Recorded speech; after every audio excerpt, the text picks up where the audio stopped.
Hello everyone दोस्तों, कैसे आप सभी लोग। द पॉलिटिकल मास्टर में आप सभी का स्वागत है। दोस्तों आज की इस वीडियो में हम क्लास 10th के एसएसटी के हिस्ट्री का चैप्टर नंबर 1 यानी यूरोप में राष्ट्रवाद को मोस्ट इंपॉर्टेंट दोस्तों एमसीक्यू करने वाले हैं, जो टर्म एंड एग्जाम के लिए बेहद ही महत्वपूर्ण। प्लीज़ इस वीडियो का एंड तक देखिएगा। यदि आप हमारे चैनल पर नए हैं तो चैनल को जरूर सब्सक्राइब कर लीजिए, बेल आइकन दबाना बिल्कुल भी मत भूलिएगा दोस्तों। तो चलिए दोस्तों इस वीडियो को शुरू करते हैं और आज का पहला प्रश्न देखते हैं। इनमें से कौन राष्ट्रवाद की प्रथम अभिव्यक्ति कहलाती है? तो दोस्तों इनमें से कौन राष्ट्रवाद की प्रथम अभिव्यक्ति कहलाती? वो है दोस्तों 1779 की फ्रांसीसी क्रांति। यहाँ 1789 की फ्रांसीसी क्रांति को राष्ट्रवाद की पहली स्पष्ट क्या कहते हैं, इसे पहली स्पष्ट अभिव्यक्ति कहते हैं। और इसने दोस्तों फ्रांस में राजतंत्र को समाप्त कर क्या कर दिया था? इसने फ्रांस में राजतंत्र को क्या कर दिया? समाप्त करके प्रभु सत्ता फ्रांसीसी नागरिकों को सौंप दी। क्लियर। चलिए, नेपोलियन के बारे में सही कथन है। ए, नेपोलियन फ्रांस का सम्राट था। बी, उसने अपने अधीन क्षेत्रों में एक समान शासन व्यवस्था लागू की। सी, वह अपनी 1804 के नागरिक संहिता के लिए विशेष रूप से विख्यात है। डी, इसने संपत्ति के अधिकार को सुरक्षित किया। तो इसके जो सही विकल्प है दोस्तों केवल ए, बी केवल ए और डी, सी केवल ए, बी और सी, डी उपरोक्त सभी। तो सही विकल्प है दोस्तों उपरोक्त सभी। जैसे कि आप सभी को पता है कि नेपोलियन द्वारा तो 1804 में एक नागरिक संहिता विकसित की और इस नागरिक संहिता में नेपोलियन ने बहुत सारे बदलाव किए थे। दोस्तों वीडियो पसंद आए प्लीज़ लाइक कर दीजिए, उसे ज़्यादा से ज़्यादा बच्चों तक शेयर कीजिए ताकि सभी इस वीडियो को लाभ उठा सके, क्योंकि इस वीडियो के इस चैप्टर से दोस्तों अधिकतर क्वेश्चन आपको फर्स्ट एग्जाम के एसएसटी के प्रश्न पत्र में देखने को मिल जाएंगे दोस्तों। तो चलिए दोस्तों नेक्स्ट प्रश्न करते हैं। 1815 में नेपोलियन के पतन के बाद यूरोप में डैश की धारणा को प्रोत्साहन मिला। जी हाँ, किसकी धारणा हो? यानी 1815 में जैसे नेपोलियन का पतन हो जाता है तो यूरोप में किस अवधारणा को प्रोत्साहन मिलता है? ए, लोकतंत्र। बी, रूढ़िवाद। सी, उदारवाद। डी, संविधानवाद। दोस्तों जैसे 1815 में नेपोलियन के पतन होता है वैसे ही यूरोप में फिर से रूढ़िवाद की धारणा को प्रोत्साहन मिल जाता है और नेपोलियन ने जो भी बदलाव किए थे उन सभी बदलाव को दोबारा से समाप्त कर दिया जाता है वियना सम्मेलन के बाद, जिसकी चर्चा हम दोस्तों अगले प्रश्न में जरूर करेंगे। चलिए, वियना कांग्रेस कब बुलाई गई? तो वियना कांग्रेस दोस्तों बुलाई गई 1815। जी हाँ दोस्तों, वियना कांग्रेस कब बुलाई गई?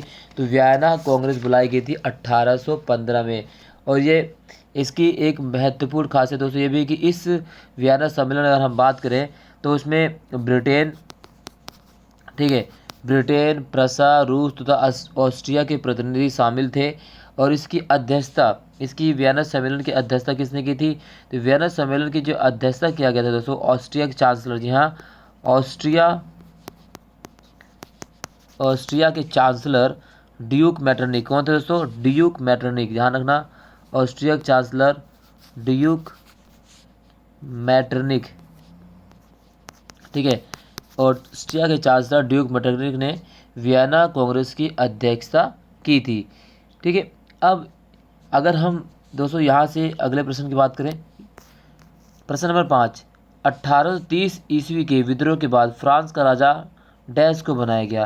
तो 1830 ईस्वी के विद्रोह के बाद फ्रांस का राजा किसे बनाया गया? A, Louis Philippe. B, Garibaldi. C, Cavour. D, Bismarck. दोस्तों 1830 ईस्वी के विद्रोह के बाद फ्रांस का राजा बनाया गया लुई फिलिप को। जी हाँ दोस्तों, किसको बनाया गया? लुई फिलिप को फ्रांस का राजा बनाया गया 1830 की क्रांति के बाद। क्लियर। चलिए अगला प्रश्न करते हैं दोस्तों। गैरीबाल्डी के संबंध में सही कथन चुनिए। जी हाँ, गैरीबाल्डी के संबंध में सही कथन चुनिए। ए, इसने गैरीबाल्डी इटली का महान क्रांतिकारी था। जी हाँ, इटली का महान क्रांतिकारी था। बी, उसने लाल कुर्ते नामक सेना तैयार की। सी, इसने इटली की स्वतंत्रता के लिए कई आंदोलन चलाए। डी, इसने वियना कांग्रेस 1815 में भाग लिया। तो गैरीबाल्डी के संबंध में जो सही कथन है दोस्तों वह है ए, केवल ए सही है। बी, केवल ए और सी सही है। सी, केवल ए, डी और सी सही है। और डी, ए, बी और सी सही है। दोस्तों गैरीबाल्डी के अगर सही कथन की बात करें तो गैरीबाल्डी इटली के महान क्रांतिकारी थे, बिल्कुल सही है। ठीक है दोस्तों, और इसने लाल कुर्ती नामक सेना को भी तैयार किया, बिल्कुल ठीक है। इसने इटली की स्वतंत्रता के लिए कई आंदोलन चलाए। जी हाँ, कई आंदोलन चलाए इसने इटली की स्वतंत्रता के लिए। ये तीनों कथन सही है, जबकि गैरीबाल्डी ने दोस्तों वियना कांग्रेस सम्मेलन में भाग नहीं लिया था। यानी इसका जो सही विकल्प है दोस्तों केवल ए, बी और सी सही है। प्रश्न नंबर 7, इटली के सार्डिनियाई राज्य का प्रधानमंत्री था। तो इटली के सार्डिनियाई राज्य का जो प्रधानमंत्री कौन था? ए कावूर, बी बिस्मार्क, सी गैरिबाल्डी, डी मैत्सिनी। क्या है दोस्तों? मैत्सिनी। ठीक है, तो इसका जो सही विकल्प दोस्तों, तो इटली के सार्डिनिया राज्य का जो प्रधानमंत्री था वो था दोस्तों कावूर, और कावूर को ही इटली का बिस्मार्क माना जाता है। कावूर को क्या माना जाता है दोस्तों? कावूर को इटली का बिस्मार्क कहा जाता है। याद रखना, कावूर को इटली का बिस्मार्क कहा जाता है। जैसे जर्मनी के एकीकरण करने में किसकी भूमिका थी? बिस्मार्क की। ठीक इसी तरह इटली के एकीकरण करने में कावूर की बहुत ही महत्वपूर्ण भूमिका थी, और कावूर द्वारा ही जो है सर्वप्रथम अपने राज्य को इटली में लाने का कार्य किया गया सार्डिनिया को। चलिए अगला प्रश्न नंबर 8, रक्त तथा लौह की नीति किसके द्वारा अपनाई गई? रक्त तथा लौह की जो नीति थी दोस्तों वो अपनाई गई इसके द्वारा? बिस्मार्क के द्वारा। जी हाँ, बिस्मार्क के द्वारा ही रक्त तथा लौह की नीति को अपनाया गया। अगर हम बात करें दोस्तों, तो इसके जैसे बिस्मार्क की जो सैनिक कूटनीति थी, इसमें ऑस्ट्रो प्रशा युद्ध तथा फ्रैंको प्रशा युद्ध के कारण जर्मनी जो 1870 में ही एक राष्ट्र बन गया था। तो ये सिर्फ और सिर्फ दोस्तों महत्वपूर्ण कारणों में से एक माना जाता है। यानी रक्त और लौह की नीति के चलाने कौन है? वह दोस्तों जर्मनी के एकीकरण के लिए बिस्मार्क द्वारा चलाई गई थी। चलिए अगला प्रश्न दोस्तों, जर्मनी कब एक राष्ट्र बना? ए 1890, बी 1876, सी 1870, डी 1878। तो दोस्तों जर्मनी जो है 1870 में एक राष्ट्र बना। कब बना? 1870 में। चलिए अगला प्रश्न, निम्नलिखित में से वह चित्र कौन सा है जिन्हें राष्ट्र के रूपक के रूप में चित्रित किया गया है? ए मारियाना। ठीक है, ये क्या दोस्तों क्या है? मारियान, बी मारियान, सी जर्मेनिया, डी कोई नहीं। तो दोस्तों अगर हम बात करें तो इनमें से जो सही विकल्प है वो है दोस्तों मारियान। जी हाँ, मारियान और जर्मेनिया। हालांकि जर्मेनिया भी सही है और मारियान भी सही है। जर्मेनिया की अगर हम बात करें तो मारियान जो है दोस्तों उन्हें राष्ट्र रूपक रूप में चित्रित किया गया है, और जो है मारियान जो है ना, मारियान जिसकी ये जो मारियान दोस्तों ये फ्रांसीसी। जी हाँ, मारियान किससे संबंधित है? तो मारियान जो है फ्रांसीसी गणराज्य का प्रतिनिधित्व करती है, जबकि जर्मेनिया किसकी प्रतिनिधित्व करती है? वो जर्मन राष्ट्र का। तो ये आपको नोट कर लेना दोस्तों, मारियान किसका प्रतिनिधित्व करता है? फ्रांसीसी, और जर्मेनिया जो है जर्मन राष्ट्र का प्रतिनिधित्व यानी जर्मन राष्ट्र का रूपक है। क्लियर? चलिए अगला प्रश्न दोस्तों, यूटोपिया का क्या अर्थ है? ए एक आदर्श राज्य, बी एक साम्राज्य, सी एक फ्रांसीसी गणराज्य, डी उपरोक्त सभी। तो यूटोपिया का दोस्तों एक जो अर्थ है वो है एक आदर्श राज्य। दोस्तों वीडियो अगर पसंद आए तो प्लीज़ इसे लाइक कर दीजिए और हमारे चैनल को सपोर्ट कीजिए, क्योंकि हमारे चैनल द पॉलिटिकल मास्टर के द्वारा दोस्तों आप सभी के लिए बहुत ही इंपॉर्टेंट वीडियो आप सभी के लिए लाई जा रही है दोस्तों, ताकि आप परीक्षा में 100% नंबर से पास हो सके। तो हमारे इस प्रोत्साहन के लिए दोस्तों एक लाइक तो बनता ही है, और अगर आप चैनल पर नए हैं तो चैनल को सब्सक्राइब जरूर कर लीजिए और बेल आइकन को प्रेस करना बिल्कुल मत भूलिए दोस्तों। चलिए अगला प्रश्न है, United kingdom of great Britain गठन कब हुआ? तो United kingdom of great Britain गठन कब हुआ? ए 1707, बी 1710, सी 1690, डी 1610। तो United kingdom of great Britain का जो गठन हुआ दोस्तों ए 1707 ईस्वी में United kingdom of great Britain का गठन किया गया था। प्रश्न नंबर 13, कुस्तुतुनिया की संधि कब की गई? ए कुस्तुतुनिया संधि 1832, 1831, 1834 और 1890। तो दोस्तों कुस्तुतुनिया की जो संधि की गई थी 1832 का सही विकल्प है।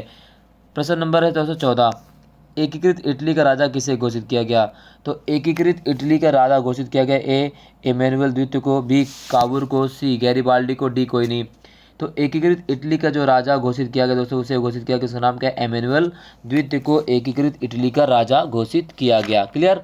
चलिए अगला प्रश्न, फ्रैंकफर्ट संसद से संबंधित सही कथन पर सही का चिन्ह लगाइए। ए फ्रैंकफर्ट संसद का संबंध जर्मन राज्य के निर्माण से है, बी 18 मई 1848 को विभिन्न जर्मन प्रदेशों के 831 निर्वाचित सदस्यों ने एक जुलूस के रूप में फ्रैंकफर्ट संसद में अपना स्थान ग्रहण किया, सी यह संसद सेंट पॉल चर्च में हुई थी, और डी बाद में सैनिकों को बुलाया गया और संसद को भंग कर दिया गया। तो दोस्तों फ्रैंकफर्ट संसद के संबंध में कौन सा कथन सही? ए केवल ए सही है, बी केवल ए और डी सही है, सी केवल ए बी और सी सही है, डी ए बी सी और डी सही है। तो दोस्तों फ्रैंकफर्ट संसद के संबंध में सभी कथन सही, यानी डी इसका जो सही उत्तर है। दोस्तों जैसे कि आप सभी को पता है कि फ्रैंकफर्ट संसद जो है जर्मन राष्ट्र के निर्माण के लिए बनाई गई थी 1848 ईस्वी में, और 8 से 31 निर्वाचित जो सदस्य थे एक जुलूस के रूप में फ्रैंकफर्ट संसद में स्थान ग्रहण किए थे। अगर हम बात करें दोस्तों इसके अध्यक्ष की, तो राष्ट्र का अध्यक्ष कौन था इसमें दोस्तों जो राष्ट्र का अध्यक्ष था वो था प्रसा के राजा फ्रेडरिक। जी हाँ, प्रसा के प्रसा के राजा फ्रेडरिक। यहाँ ध्यान रखना, प्रसा के राजा कौन थे? फ्रेडरिक। तो बात थोड़ा सा स्पेस कम होने की वजह से, तो क्योंकि संसाधन कम है, उसी संसाधन में मैं आपको दोस्तों बेस्ट वीडियो देना चाहता हूँ, तो प्लीज़ हम मेरे इस प्रयास को जरूर लाइक कीजिए और शेयर कीजिए। तो फ्रेडरिक विल्हेम जो चतुर्थ थे, उन्हें ही जो फ्रैंकफर्ट संसद की स्थापना सौंपी गई थी। और अब पेशकश की, लेकिन उसे संसद के अधीन रहना था, परंतु उसने पेशकश को ठुकरा दिया दोस्तों, और उसने उन राजाओं का साथ दिया जो निर्वाचित सभा के विरोधी थे। तो ये वो चीज़ें थी, यानी इस संबंध में सभी कथन जो है उपरोक्त सभी है फ्रैंकफर्ट संसद से संबंधित। बर्न में यंग यूरोप की स्थापना किसने की? तो बर्न में यंग यूरोप की स्थापना दोस्तों किसने की थी? ए मैसनी, दो काबूर, सी नेपोलियन, डी कोई नहीं। तो बर्न में यंग यूरोप की स्थापना दोस्तों की गई थी जोसेफ मैसनी के द्वारा, यानी ए इसका जो सही उत्तर है। किसके द्वारा? जोसेफे मैसनी। याद रखना, जोसेफे मैसनी के द्वारा जो है बर्न में यंग यूरोप की स्थापना की गई थी। इसके अलावा दोस्तों मैसनी ने एक और संस्था की स्थापना की थी जिसका नाम था यंग इटली। क्या था? Young Italy. और यंग इटली की स्थापना कहाँ की गई थी? तो यंग इटली की स्थापना दोस्तों की गई थी मैसनी द्वारा मरसाई में। ठीक है, ये दोनों संगठन इटली में स्थापना किया था किसने? जोसेफ मैसनी ने। और मैसनी का दोस्तों मानना था कि ईश्वर की इच्छा के अनुसार जो है राष्ट्र ही मनुष्य की प्राकृतिक इकाई है, अतः इटली छोटे छोटे राज्यों और प्रदेशों के रूप में नहीं रह सकता, और उसे एकीकृत करके एक राष्ट्र और गणतंत्र बनना ही होगा या बनाना ही होगा। ये जोसेफ मैसनी का कथन था दोस्तों। ठीक है, और उसके इसी मॉडल के देखा देखी जर्मनी भी, फ्रांस भी, स्विट्जरलैंड भी और पोलैंड भी एकीकरण की इटली की मुक्ति का आधार हो सकता है। और इन्हीं तरह इन राज्यों ने भी, जैसे जर्मनी की बात करें, फ्रांस की बात करें, स्विट्जरलैंड की बात करें, पोलैंड की बात करें, तो इन्होंने भी गुप्त संगठन बनाना शुरू कर दिया। प्रश्न नंबर 17 दोस्तों, वीडियो थोड़ी लंबी होगी प्लीज़, बट इस वीडियो को एंड तक देखिए, और मैं आपको गारंटी देता हूँ दोस्तों, इस वीडियो को अगर देखने के बाद आपको इस चैप्टर को दोबारा पढ़ने की आवश्यकता नहीं पड़ेगी, और अधिकतर क्वेश्चन जो है दोस्तों आपको इस चैप्टर से मिल जाएंगे आपकी परीक्षा पत्र में। किस संधि के द्वारा यूनान को एक स्वतंत्र राष्ट्र दर्जा प्रदान किया गया? तो यूनान को दोस्तों किस संधि के द्वारा एक स्वतंत्र राष्ट्र का दर्जा दिया गया? वह कुस्तुतुनिया के संधि द्वारा 1832 में यूनान को जो है एक संधि की गई और उसे एक स्वतंत्र राष्ट्र का दर्जा दिया गया 1832 में। और इस वजह से दोस्तों काफ़ी यानी ऑटोमन साम्राज्य की जिसकी हम बात करते हैं, और यूनान जो दोस्तों क्या था? यूनान ऑटोमन साम्राज्य का एक भाग था, और अनेक राष्ट्रवादी जो थे यूनानी निर्वासन का जीवन व्यतीत कर रहे थे। ठीक है, अगला है, फ्रांसीसी लोगों के बीच सामूहिक पहचान की भावना पैदा करने के लिए फ्रांसीसी क्रांतिकारी द्वारा निम्नलिखित में से कौन से उपाय प्रारंभ किए गए? ए, उन्होंने पितृभूमि तथा नागरिक जैसे विचारों को लोगों तक पहुंचाया। बी, स्टेट जनरल का चुनाव सक्रिय नागरिकों के समूह द्वारा किया जाने लगा। सी, क्रांतिकारी द्वारा शहीदों गुणगान, राष्ट्रगीत और शपथ में भी राष्ट्रीय भावनाओं को बढ़ावा दिया। डी, एक भाषा के स्थान पर पूर्ण राष्ट्र की अनेक भाषा जोड़ दिया गया। तो इससे जो सही विकल्प होगा ए केवल ए, बी केवल ए और डी, सी ए बी और डी, और डी केवल ए बी और सी। तो सही विकल्प दोस्तों केवल ए, बी और सी। जी हाँ, एक भाषा के स्थान पर जो है पूरे राष्ट्र की अनेक भाषा, ये बिल्कुल गलत है दोस्तों।